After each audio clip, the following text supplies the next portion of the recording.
Hey there, restaurant pros. It's David Scott Peters, and welcome to episode 84 of the Restaurant Prosperity Formula.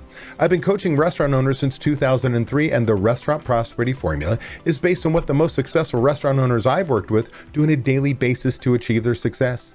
The basic premise of the formula centers around achieving prosperity, freedom for your restaurant, and financial freedom you deserve.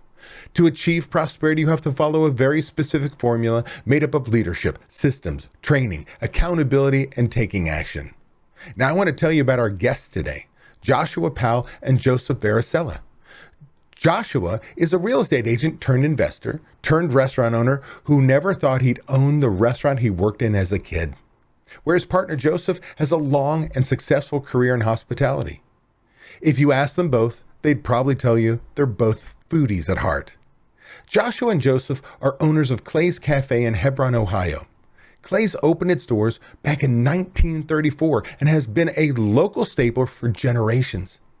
Listen in as they share with us the challenges they face taking over a restaurant that has a long-standing traditions and long-term employees to their transition to change that gave them their lives back and exploded their profitability. I want to welcome Joshua and Joseph to the show today, but first, a word from our sponsor. We all know managing costs is one of the most important parts of running a profitable restaurant, especially now. But between fluctuating vendor prices, waste, labor, and the never-ending list of tasks that demand your attention on a daily basis, it can be challenging for even the most experienced of us to manage costs well. That's where Margin Edge comes in. Margin Edge is a complete restaurant management software that automatically uses data from your POS and invoices to show you food and labor costs in real time. Don't wait until it's too late. Margin Edge gives you tools to make decisions in the moment, like a daily P&L, price alerts on key ingredients, and real-time plate costs, all without ever having to touch a spreadsheet. Take control of your costs, work more efficiently, and be more profitable. Go to www.marginedge.com/DSP to learn more and schedule your demo today. Joshua, Joey, I really appreciate you doing this for me today. I'm so excited to have you as my guest today. Thank you, guys. Thank you. Happy to be here. Do me a favor. Tell a little bit about the background, about your restaurant and your journey to restaurant, because it started as an employee and then took a long respite. And the next thing you know, you guys are restaurant owners. Can you share that story a little bit? Yeah. It can be long-winded if we wanted it to be, but pretty much the short story is, I worked at this little cafe when I was a teenager, and, it was a mom and pop shop. And then, I went off to college. I moved to Los Angeles. I met Joey, and this little mom and pop shop that's now in its mid-90s, it's 90-something years old. In the last 15 years, it's grown tremendously since I worked there, because that was back in 2005 when I started. And we moved back to Ohio in 2018 at the end of the year. And we approached Mark and Glenna, which were the old owners, about buying this little tiny little box of a place in Zanesville near our farm, because we owned a farm at the time. And they're like, no, buy our restaurant. And I was like, absolutely not. I know that it's turned into a monster. And, they've expanded the building, 4 times in the last decade. I'm like, I know that place has grown like crazy even since I've worked there. And she's like, no, I want to retire. I trust you. Like, come meet with us. And we were like, no, a couple times. And then she called me and she's like, please come meet with us. Well, we show up at their house. Their whole family's there. And not just her, it was her whole family at a round table. And they were like, we want you to buy Clay's. And I was like, no. But eventually they talked us into it. We had a really good contract. They really helped us through the whole process. And so before we started your program was all of us training with them on how to pay our taxes. So we did everything ourselves the first year. And then it was right around the first year was over is when we met you. November of last year, October of last year was almost our full year. So we were practicing how to pay our taxes, how do we do monthly, how do we do quarterly, and we learned how to do all of that ourselves. And I'm so glad that we waited to meet you, because we understood how all the programs worked before giving it over to somebody else.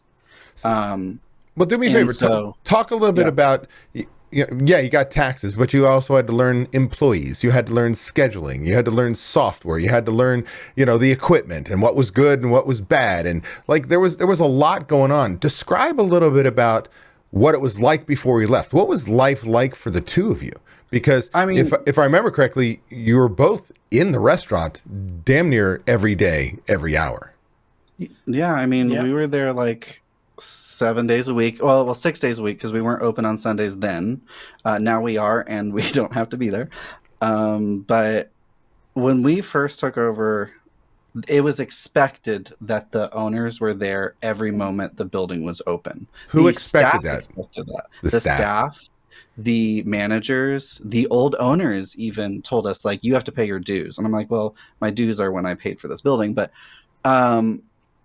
we were there every moment, and we would get yelled at by our staff if we, even like I remember the first month we owned the restaurant, we went to my best friend's wedding on a Friday, and I had multiple employees yelling at us that we weren't there. And we had given them a whole month's notice and freaking out on us because we weren't physically there. There was no problems. We just weren't there. That was the lifestyle we were living when we first took over. Now, Joey, what was it like for you? Because you were, if I remember correctly, primarily driving the front of house and what was going on there. What was life like for you when you have employees who have been there way long time? Like, I mean, you have some 20-year employees, if I remember correctly, telling you that, man, you need to be here. You're not doing this right, so on and so forth. What was that like? Why were they throwing so much shade? I think to anchor this in reality, they were brought up that way. A lot of them, this is the only place they've worked. That was the environment that was put in front of them, for various reasons, to no one's fault, but that's just what they were accustomed to. And it wasn't about, oh, we have this open position, the owner needs to fill it. It was just, I'm distracted. I can't focus because my safety net isn't there. And just what if the owner has to be here, because what if someone comes in and asks for the owner? My world, you take a message. Yeah. But they would do that thing where like they couldn't make a decision on their own, because I think Glenna had instilled in them that every decision had to be ran by her. And I didn't want to micromanage my business. I wanted to own my business. And that's where it was at when we first took over. Yeah, and it's a big operation. So that's how they felt that they could best control it and run it that way. It just unfortunately has the side effects of, needing that safety net there all the time. But in general, I know all the staff's want for us to be there all the time comes from a place of them wanting a good experience for themselves and the customer. So can't fault them for that. But yeah, in terms of the lifestyle, it was, by all means enjoyable. Mm-hmm. It's this awesome project that we get to be a part of, but it was a open to close thing was the normal. There was no, oh, are you opening or are you closing? It's you're just there. I'm going to the restaurant today. That means I'm going to wake up, roll out of bed, be there till it's time to close my eyes. And it was a lot of work, a lot of figuring things out, a lot of needing to build trust with the staff, because we were, we were the new people. They were the ones there for 10 years. So it took a little bit of time, but yeah, learning lingo of the industry, learning how vendors worked, because remember, me and Josh didn't set up those relationships. We were introduced or thrown into it. So and every single vendor is on a different billing cycle and yada yada. So yeah, it was a lot. I have no doubt. And I can remember when I first met you guys, you were working so much and feeling so tied to the business, again, because of these employees. Like, oh my gosh, if I'm not there. Again, all they were doing was modeling what the old owners had done. Traditional restaurant, old school restaurateurs would do. Work morning, noon, and night, where the value for me as an owner is how many hours I put in and how hard I work. Really had nothing to do with the success of the business or setting people up to be able to operate without you being in the building. Certainly not a thought process, because that thought process is it can't be done without me. So now you wanted to change, But before we get to where you found me, talk about maybe 1, 2, or 3 of your top pain points, things that were really challenges for you that set you on a path to say something has got to give. We can't continue down this path. Well, I think for me, the biggest thing I noticed was that, yes, we had all of this documentation on the computer of like this folder just called Clays that was handed to us when we took over. And of course, we went through all of it with the old owner. But the truth of the matter is everything was in everyone's brains and not in a system. And I remember when we first started talking to you, we started talking about systems all the time. And I was like, what do you fucking mean by systems? Like, what do you mean by systems? I'm just like, what are you talking about? But I started to realize when our GM left, because the GM was the old owner's daughter. That's when I realized, oh my God, like the person that trained everyone, the person that did everything, it was all in her head and there was nothing on paper. We had to relearn how to train new employees because that's what she did. She just, whenever a new person came in, she was there. She just walked them through, did the work. And then we had to create a system on, hey, this is what we do now when we hire people. Because we were noticing that the new people weren't getting the training that they deserved. And even today, we still could be, there's still some things we want to work on with training new hires. And we're finally now getting to the point where we can, start increasing the way we use our systems now, like Jolt and stuff like that. So what other things? So that was the employee part, the training part. What about costs? What about ordering? Were there any other things that were like, man, we need to get a handle on this? Well, we are a very lucky restaurant. And I know that, we've worked with a lot of different restaurants during your group, and a lot of people are in a lot worse position than we are. We luckily took over a restaurant that was heavily popular, so it innately was profitable. And when I took it over, I did research on what an average restaurant made profit, and I was like, we're killing it. 10%, 11%. We are knocking it out of the park. And then I met you, and I realized we're idiots. Now we're 25%, and we're doing a full remodel that we can afford now and not even batting an eye at handing a contractor $10,000. So it's, we've learned a lot with that. Like, some of the things that you're asking, like, we didn't realize that we needed help in that position. We knew our food cost for everything, but we thought 40% is great. Like, this is fine. Oh, this item, it's 60%, but it's the only item. Now if I saw that, I would freak out. So that kind of goes down the path of you didn't know what you didn't know. Like, so you came in for one thing. So what was the one thing that made you decide, hey, I want to join this group coaching program? And then what were maybe some of the unexpected things that you got out of it? Well, we met like one of Avery that went through your program. Yep. And he owns Little Italy. And Avery was close with the old owners actually, and almost bought a restaurant, long story. But so we spoke with Avery and we were talking to him about how tired we are. And then he was showing us all these stats and all this stuff from this program, this David Scott Peters program he went through. And we were like, I think we need to do that. And he's kind of the one that told us to finally have that meeting with you. And so what were you hoping that you were going to, so you decide, you see Avery, and for everybody listen, Avery has been an episode of this podcast. He is now a member mentor for me in the group, just completely changed his life. And he's an evangelist. I mean, hence he saw you guys, you talked, and he's the first one to go, hey, here's a solution for you, which is incredible for me and incredible for you in the long run because you made the decision to come on board. But what was was it you wanted your life back? Was it you wanted to make more money? What was the one thing that said, by God, what Avery has, that's one thing. This is great. I want that. But what was the one thing that said, let's sign up?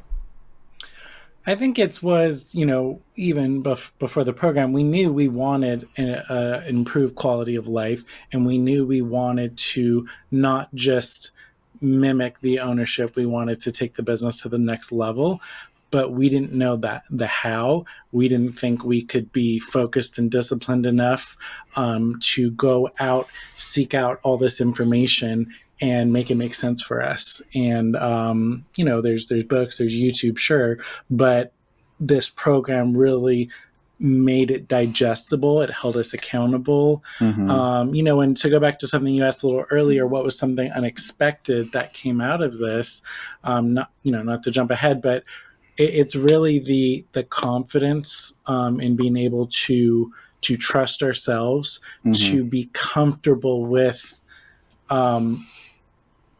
the staff and the customers' uncomfortableness, if that makes sense. We were not. We were, I'm getting judged, so we're doing something wrong. And we found our backbone with you, and to no one's detriment. We weren't rude about it. We didn't walk all over customers or staff, of course, but we found the value in our decisions and stuck with that, and it paid off, and it is paying off. And like you're going to mention in your program, it's okay to lose some staff and lose a customer, not because they're not important, not because their opinions aren't valuable, but you have to have a healthy relationship both ways. And we had imposter syndrome. At least I did. Maybe I can't speak on behalf of Josh, but it was like, we're the owners, but I don't know what I'm doing. Am I qualified to do this? I don't know. Well, and that's the other. That's the probably what you're trying to get us to say, David, is our biggest issue was our employees. Our employees made us feel like we didn't own our own fucking restaurant, and it made us feel like we had no control over any decision.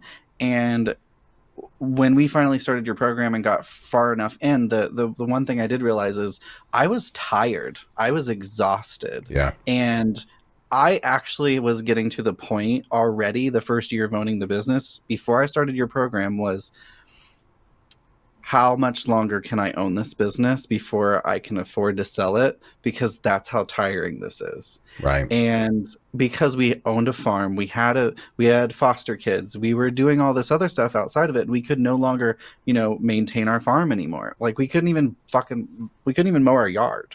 Yeah. And because we didn't have the time.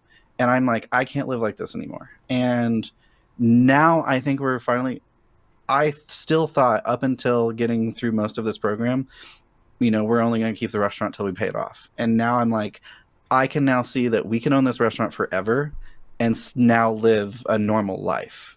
And before your program, we wouldn't have been able to ever think about keeping the restaurant forever. Now we will. And it wasn't an easy journey to get there. I mean, I want people to understand that the three of us at some point in time would go toe to toe on, hey, we should make this kind of change. Like, David, you don't understand. You don't know this business. We're in a small town. You don't understand. Our restaurant's different. I'd be like, no, Joshua, no, Joey, this is what it is. And we'd go back and forth. But at some point in time, some of the battles I'd win, very few I'd lose, but some of them I would win. And then it was interesting to see that aha and that change in your business, change in your confidence, change in what you were doing. And, you always kept me on my toes, because it was like, if I'm going to make that change, you better prove it to me. You better show me that really is going to do it. And so it allowed us to dive into numbers. It allowed us to talk about people and situations. I mean, heck, during that time, you learned the importance of an implementer, and even brought on a new GM that became the wrong person and made yet another change, and so on. And you would have never had the confidence to do that until you guys gained the knowledge that you needed. It's never possible till you know it's possible. Does that make sense?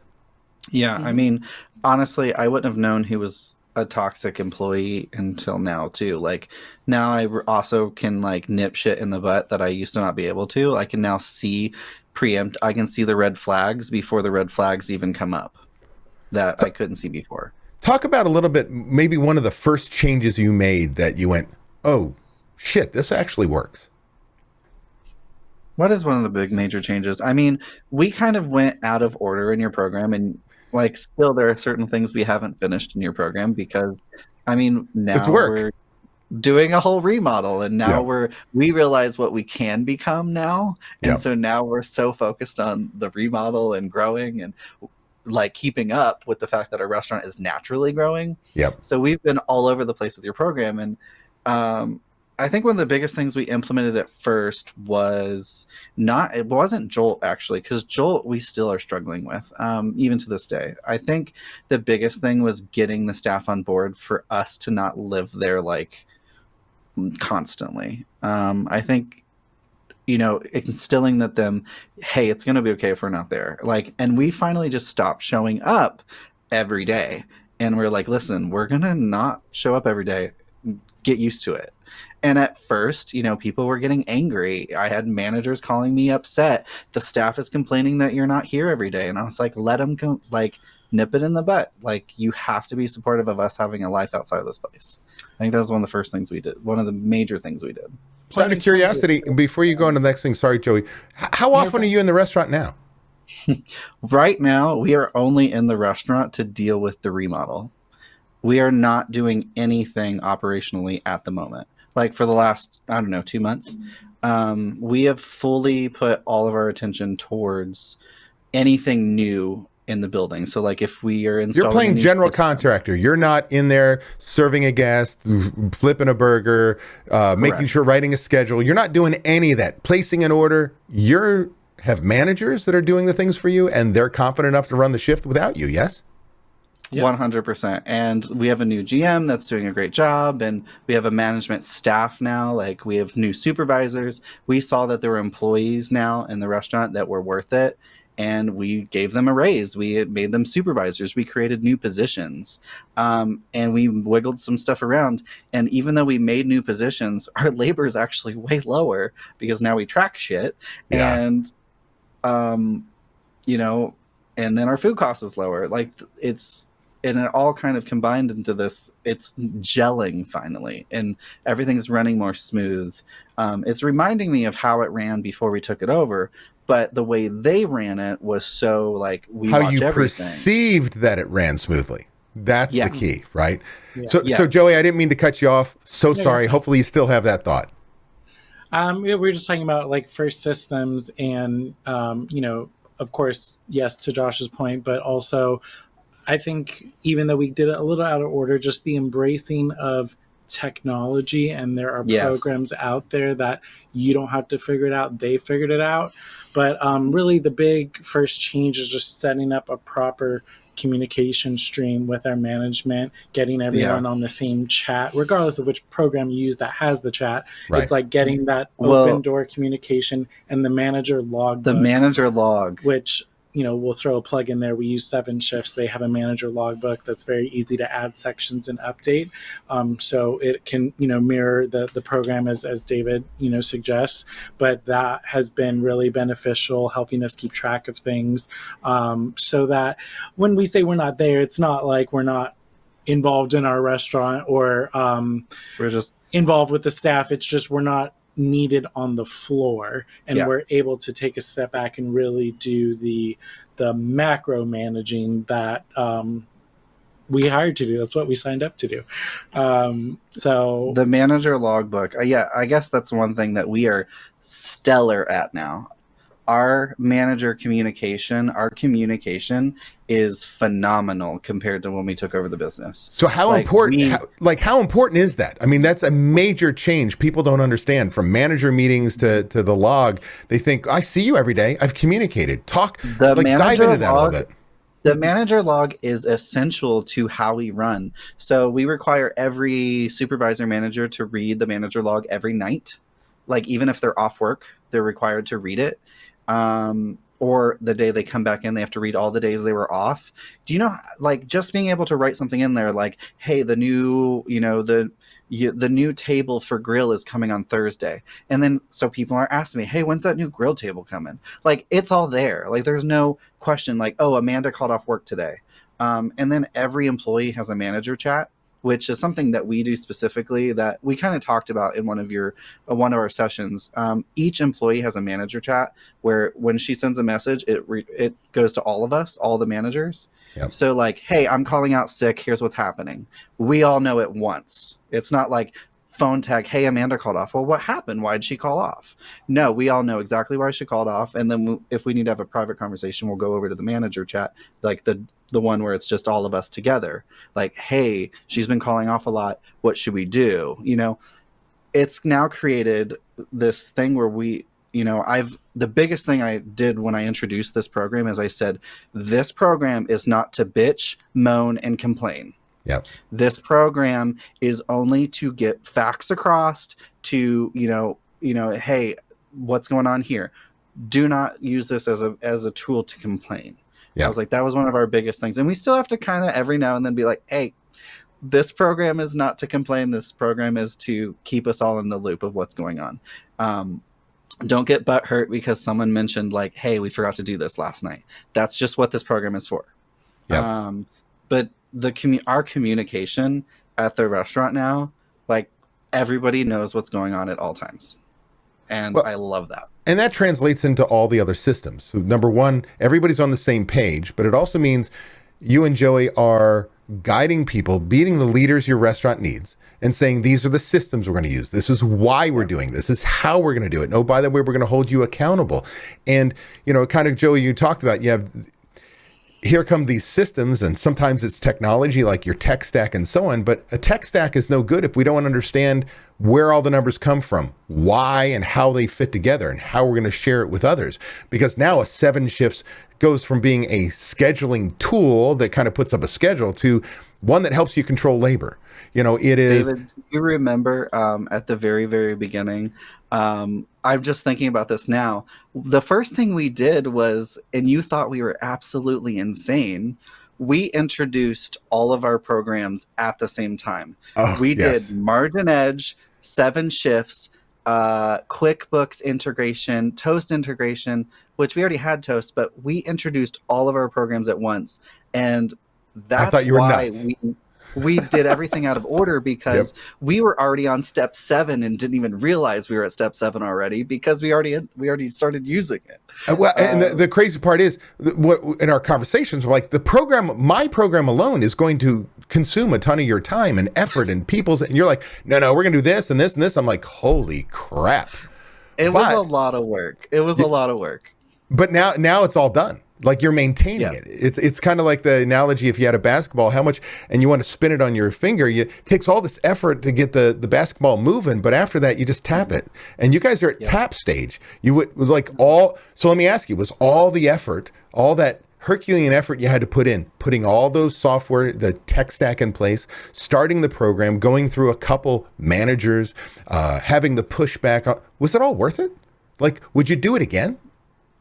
Yeah. Would I do it again? I hope not. It was a lot of fucking work. It was worth every bit of all the effort. Like, well, here's an example. If something goes down, like let's say Margin Edge changed their system recently and it went down and it affected us. We were so used to doing this and it's just running perfectly. Well, Margin Edge and Toast changed the way they integrate. And so our Margin Edge has been down for the last 30 days, like with Toast. And we were like freaking out, and we got the GM on the phone finally or the CEO of Margin Edge, and finally got them to fix it. I'm like, listen, I'm paying all this money. Fix it. And now we're back up and running, and I have nothing else to worry about. Now I'm back to doing this. Well, it becomes, your systems become how you run your business. It allows you to impose your will without being there. It's essential now. And the other part of it is, when we talk about when we worked on your budget and you saw what was possible, the two of you were like, oh, we can do this now, we can do that, because you could see it. And all that information helps you achieve those budget targets. Like, you guys have really impressive on how much you did do. I mean, you still think there's a couple things you didn't do, but they aren't the things that didn't change your life as far as having a life. It didn't change your bottom line. I mean, listen, I remember when we first did our budget, back in April. Now, are we hitting the numbers? Now, here's never hit your budget. Well, here's some honesty. We talked about increasing our food cost, and you're like, well, listen, I was like, well, we're going to lose all this business because people are going to think we're overpriced. Now, you're like, listen, if you lose 5% to 7% of your customers, here's how much you're still going to make. Now, I'm going to be honest. Since we've raised our prices in July, we've lost our actual item count sales have went down 7%.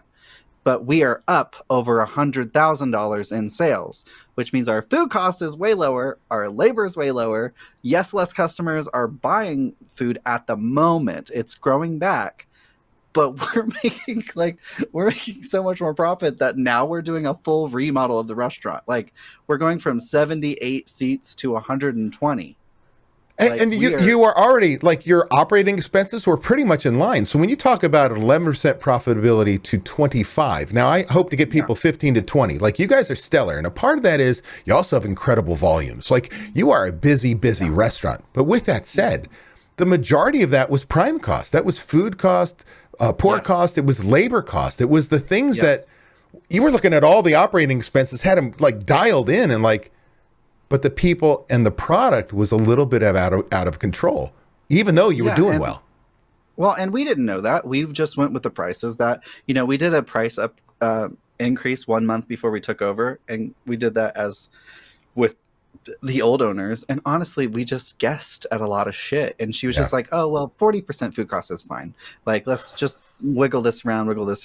And we were just like, sure. And we ran with that for like 6 months and then realized like, we could be paying our staff better. And that's when I realized, like, I have to increase food cost or food prices to pay my staff better. Talk a little bit about that, because when we do budgets, a lot of it, people don't understand that it's not just about the bottom line. It's about your core values and what you believe in and what you want to do. And you and Joey wanted to make sure you were an employer of choice. And there was a huge culture change, which means you were not the employer of choice for the first year. For a minute. Right. Yeah. You are now. And a part of that is pay. Part of that's supervision. Part of that's the training. Part of it's all the things you put in place. But what made you make the decision, and what did you change when it comes to people's wages? I mean, okay, when we took over, we have 50 employees. We still have 50 employees now, ish. It ebb and flows a little bit, but we used to pay people just a tiny bit over minimum wage.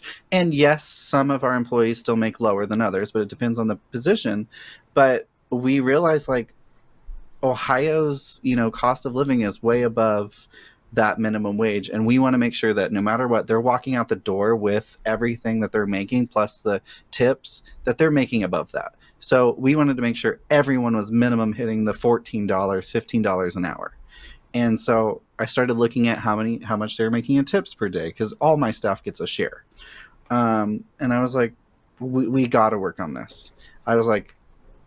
So I went through every staff member last year during Christmas, right after I started the program with you, actually, before we even did major changes. I gave every single employee a raise. I was just like, this is unacceptable. I don't care what happens. They need to be fed at night. Their children need to be fed at night. I just didn't feel comfortable. And then we majorly increased, our supervisors and manager wages. We gave them a huge raise this year. And we plan on actually giving them another big one in Christmas. Don't air this till after Christmas. I'm just kidding.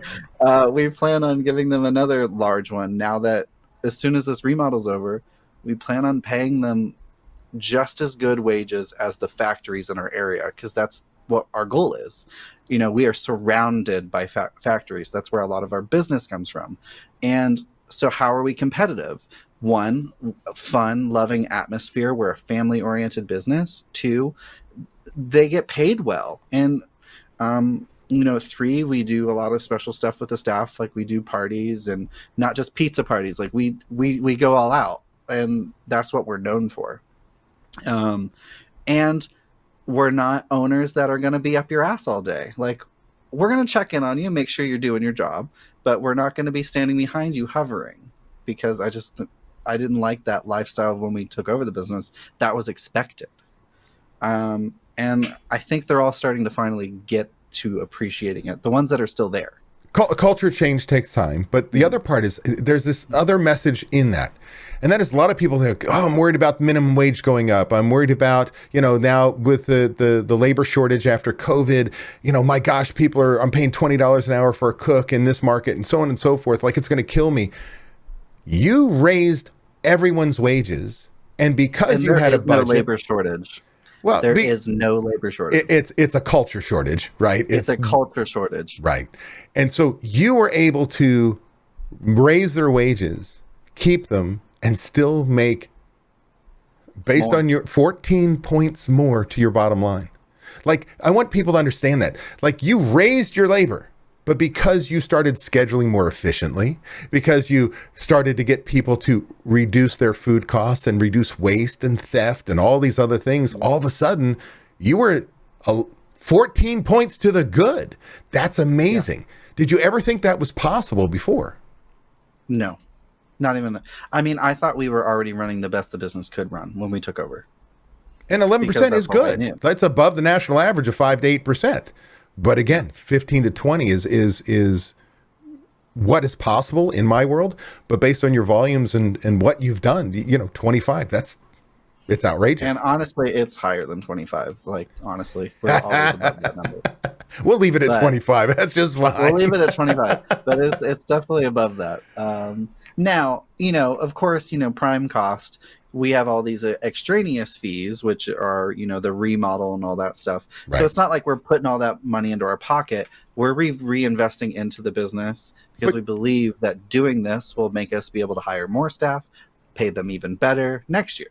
So there's a new term I learned. I did it in one of my Shoot the Shits on Friday just recently. And, we talk about growth mindset versus fixed mindset, but I learned something called a freedom mindset. And it's, again, fits great with the restaurant prosperity formula, which is freedom from your restaurant and the financial freedom you deserve, which is kind of the deal. But the big thing you exemplify freedom asset is we look at our business as an asset, not something that needs me to be there all the time to take care of it, something that grows on its own.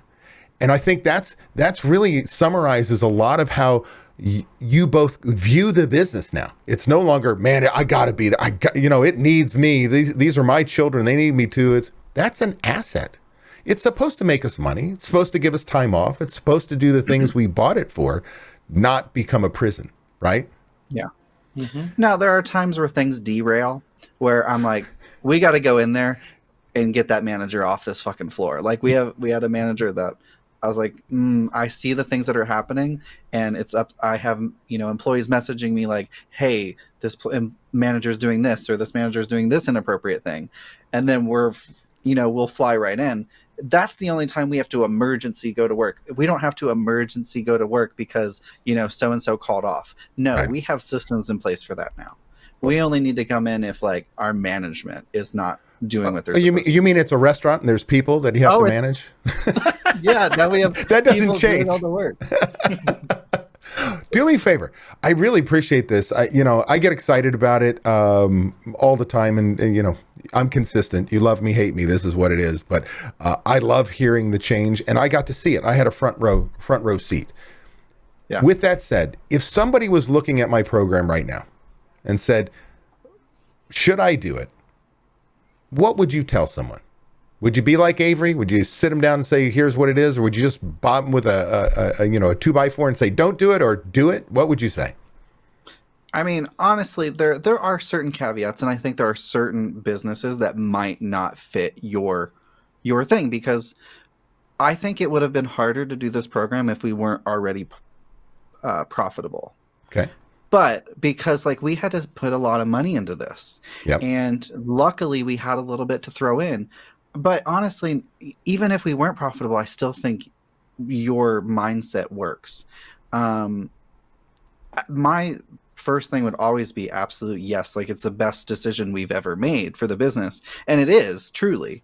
I think there are certain businesses that if you should do this program if you believe in your product and you already have a good fucking product. We have a great product, and we are very blessed to have a great product. Now, some people, I've went into restaurants, your product's junk. If you don't already have something good to stand on, your program is useless.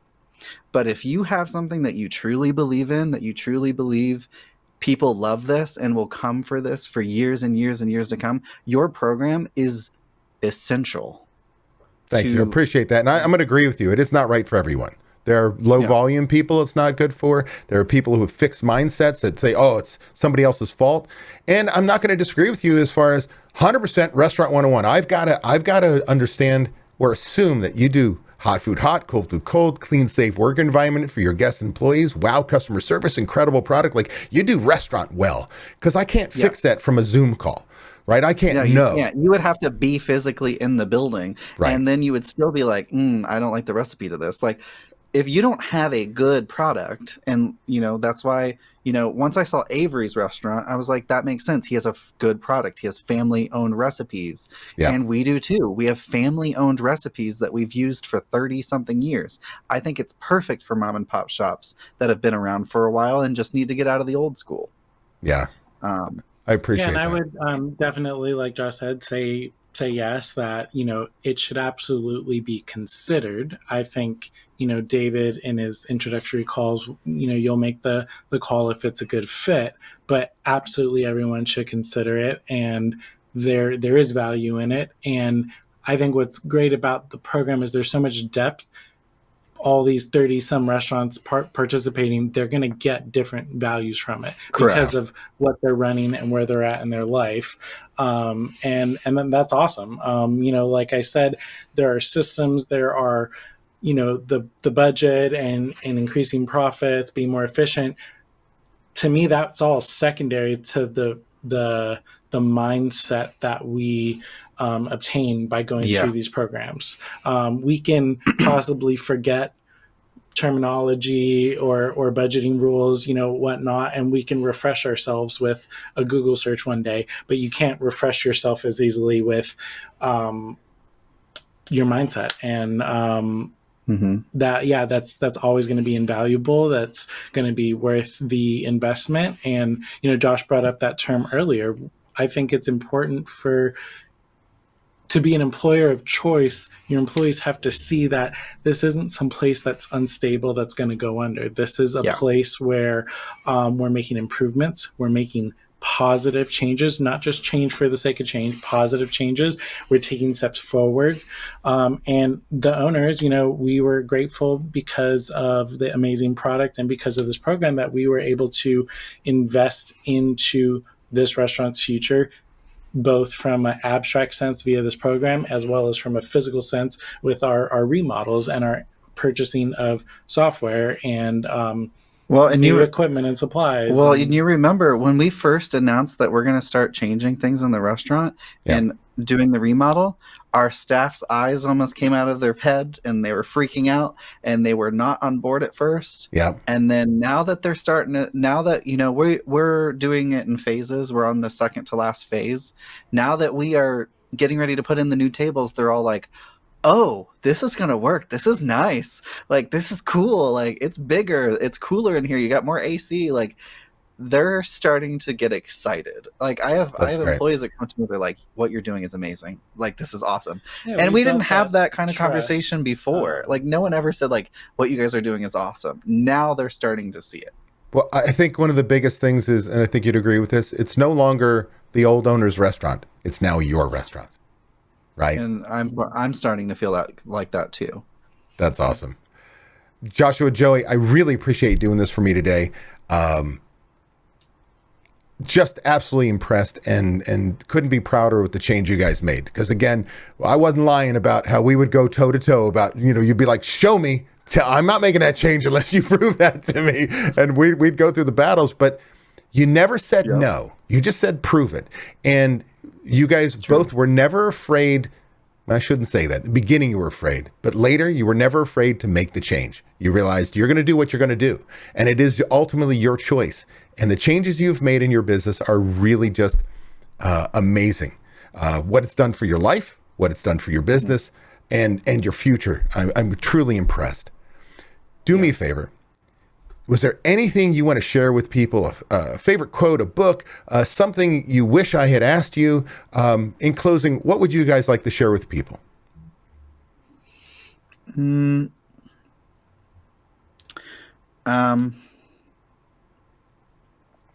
I don't know. I think one of the the biggest things that I try to do every day is I have a mantra, Everyone has a mantra, but my mantra is every day I'm required to put a smile on at least one person's face, no matter where I go. And I like that mantra, and it works. Excellent. What about you, Joey? I think, you have to, in terms of like whether this is the right client, this is the right program for you, you have to be someone that, obviously you're not going to have all the answers. That's why you need something like this, but you have to be open-minded enough to hear someone out. You have to, you mention it, you have to be prepared to put in the effort and do the hard work, but just know that this effort is, you're going to get results from this effort, and try to pace yourself. You have a well-paced program, but don't let yourself fall too far behind. Like anything in life, sometimes, it's, you take a few too many steps behind, it's harder to catch up. But be organized about it. Like, take notes, think of questions, be involved in the group calls. Like, that's how you're going to get the most out of this. And that's another great thing, an aspect of the program we haven't talked about yet, is those group coaching calls. You're with so many real live examples, and we're all different. We're all in different parts of the country, yada yada, or world, I should say. But we're also running a restaurant, and I was surprised by how many more similarities there are versus differences. Someone's going to bring up labor laws, and that's always going to be different per state. But that aside, labor laws and maybe state tax laws, but that aside, there's a lot of value there from your peers. And that's what I think helped build at least my confidence a little, is knowing that, like, I belong in this space, and this space is a group of professionals, and we are one of those professionals, and we have something to add, and of course something to learn. And I didn't really realize how much we were going to end up, helping other people. Like, I didn't realize all these things that I know that other people didn't. And it was nice to be able to bump your brains off of all these other people that are, very smart, very, like, smarter than me. And like there was so much we learned back and forth from each other. Like, hey, actually, this is better if you guys try this. Have you thought about this? Like, do this. Like, that kind of information is so important. And like, that's the other part of your whole program, is the group part. And we don't talk about it enough, but that group part was just as knowledgeable as the other part. Like, it was just as needed. 100%. You have a community of restaurant owners who actually care about you. And everybody has, again, that's the mastermind principle. Everybody has knowledge to help each other. And it's when you come aboard, I go, hey man, if you're going to join this program, there's 30 weeks of group coaching calls. I need you to make all, if not, but a few of those, because you not only make a commitment to yourself, you make a commitment to others, because you're sharing your knowledge helps someone else, and their knowledge helps you. And I don't know everything. I learn every single day from that group. Our group is amazing, and it rotates, it changes, and there's new information all the time. And I really appreciate you bringing that up, because I think there's a lot of special people in it, because they're just like you. They want to make change in their business, not make excuses. It's awesome. And I think it's funny, like, whenever you get the next group of people in, because of course, people are coming in and coming out at different times. You get these new people that are coming in when you're close to the end, and they're asking the same questions you asked at the beginning. And you're like, oh yeah, I remember being confused about that. And then I'm like, you'll be fine in 5 weeks. Amen. You'll be fine. Joshua, Joey, I appreciate you very much. Hopefully we can do a follow-up interview, because I want to hear how things have changed when you get that renovation finished. Absolutely. Sure. Thanks, guys. All right. Thank you, David. Thank you, David. Hey, that was an awesome episode. I want to thank you for taking the time to take action on building a better, more prosperous restaurant. Before you go, I want to give you these 3 thoughts. 1, by combining leadership and taking action with systems, and training being checked by accountability, you are on your way to creating prosperity for you and your restaurant. 2, I have something I need from you. Please leave a review on Apple Podcasts, Spotify, or wherever you happen to listen to podcasts. By leaving us a review, other restaurant pros seeking out this information are able to find it. I read the reviews, and hearing how this information has benefited you does wonders for me. And 3, if you find any of the discussions helpful, share them. The more restaurant pros who have access to them, the better we become as an industry.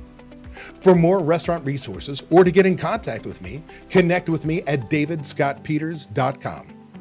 Be passionate about what you're doing, be persistent, but more importantly, become better and help everyone around you become better, and your restaurant is going to kick some ass.